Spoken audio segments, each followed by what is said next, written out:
Welcome to icon news. నేను మీ పవన్ కృష్ణమూర్తి.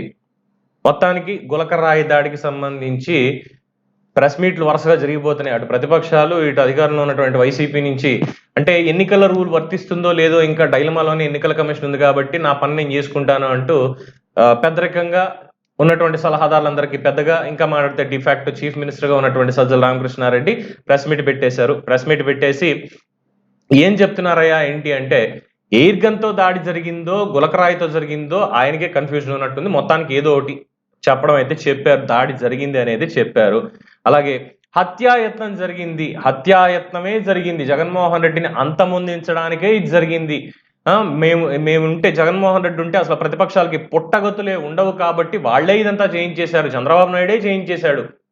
ఇది ఆయన చెప్పినటువంటి విషయం. అయితే ఇక్కడ మా మీడియా వాళ్ళు ఊరుకోరుగా అడిగారు ఆయన్ని, ఏంటి సార్ ఏం చెప్పాలనుకుంటున్నారు మీరు? ఇది భద్రతా వైఫల్యమే కదా, అక్కడ ఉన్నటువంటి వాళ్ళు ఆ నిఘా నేత్రాలు ఏమైపోయాయి, ఆ నిఘా నేత్రాలు పనిచేయకపోబట్టే కదా ఆ రోజు చెప్పు కానీ ఈ రోజు రాయి కానీ విసిరారు అంటే ఎలా చెప్తారు మీరు? అది భద్రతా వైఫల్యం అని మీరు ఎలా చెప్తారు? అసలు భద్రతా వైఫల్యం ఏదీ లేదు, భద్రతా వైఫల్యం ఏదీ లేదు. అసలు ఏంటి ఆ వైఫల్యం ఏంటి మీరే చెప్పండి అని మళ్ళీ మాకు ప్రశ్నలు. మేము చెప్పాలా? అప్పటిదాకా నించున్నటువంటి కమాండోస్ వీళ్ళందరూ పక్కనే ఉండి సడన్ గా అప్పుడే ఎందుకు కూర్చున్నారు? జగన్మోహన్ రెడ్డి గారు అప్పుడే వాళ్ళని ఎందుకు కూర్చోమని చెప్పారు? ఎందుకు కూర్చోమని చెప్పారు అంటే ఇదేదో ప్రీ ప్లాన్ ఉంది అని చెప్పాలా? అదే అంటున్నారు ప్రతిపక్షాలు కూడా, ఇదంతా ప్రీ ప్లాన్ గానే ఉంది, అంతకు మించి ఏం కనిపించట్లేదు, కుట్రకోణం అనేది బయటపడుతుంది, వీళ్ళే చేయించుకొని వీళ్ళ మీదకి మళ్ళీ వీళ్ళే బురద వేసుకొని మళ్ళీ మా మీద వేస్తే కోడికత్తి డ్రామా అనేస్తారు, అందుకని చెప్పి వాళ్ళ మీద కూడా ఏంట్రా అని వీళ్ళే చేసి ఉంటారు అని చెప్పి ప్రతిపక్షాలు కూడా చెప్తున్నాయి. సో ఇక్కడ అసలు కుట్రదారులు ఎవరైతే ఉన్నారో వాళ్ళని బయట పెట్టాలి.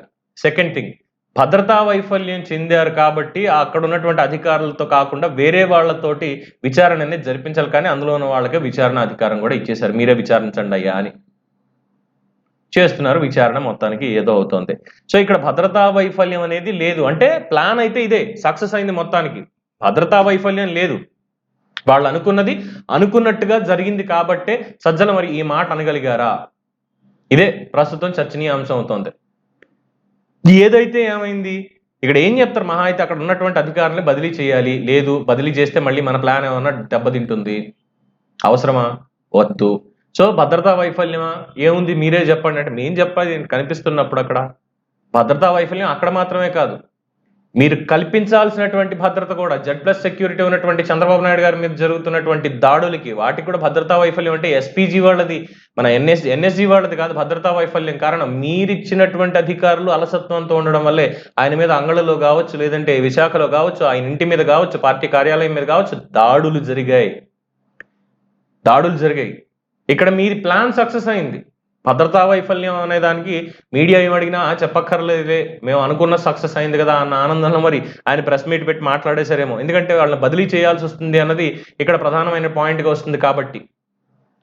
సో ఈ లెక్కలో ఇంక అందులో చెప్పడానికి ఏముంది? సజ్జల గారు చెప్పినట్టుగా ఇందులో భద్రతా వైఫల్యం కాదు, అసలు ఇందులో వైఫల్యం అనేది లేదు, సక్సెస్ అయింది ప్లాన్. ఇది ప్రతిపక్షాలు అంటున్నమాట. మరి మీరేమంటారు? మీ అభిప్రాయాన్ని కామెంట్స్ రూపంలో తెలియజేయండి. చూస్తూనే ఉండండి ఐకన్ న్యూస్. నేను మీ పవన్ కృష్ణమూర్తి.